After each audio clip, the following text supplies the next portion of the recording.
فاذكروني أذكركم واشكروا لي ولا تكفرون. أعوذ بالله من الشيطان الرجيم. وإذ تأذن ربكم لئن شكرتم لأزيدنكم ولئن كفرتم إن عذابي لشديد. فقال سبحانه: فاذكروني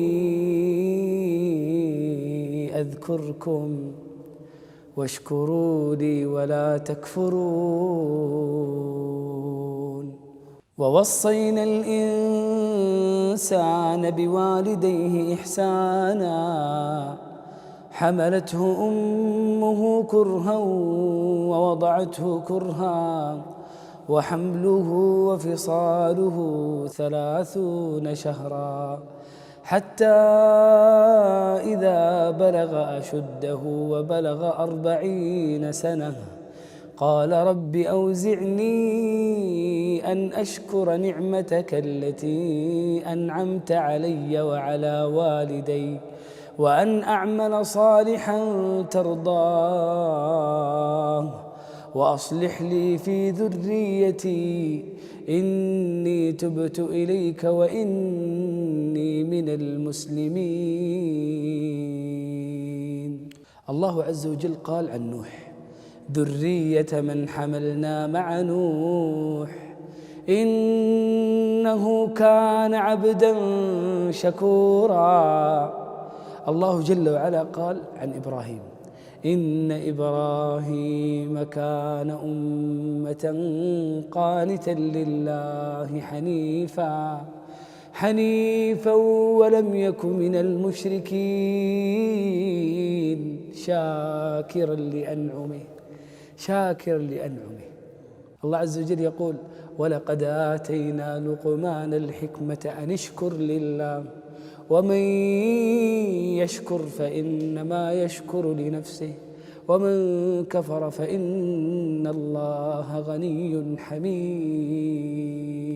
قول ربي: ألم نجعل له عينين ولسانا وشفتين وهديناه النجدين. وتوبوا إلى الله جميعا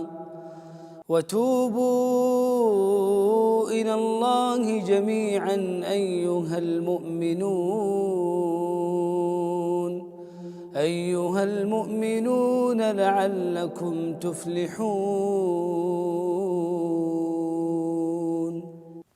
والله يريد أن يتوب عليكم ويريد الذين يتبعون الشهوات أن تميلوا ميلا عظيما.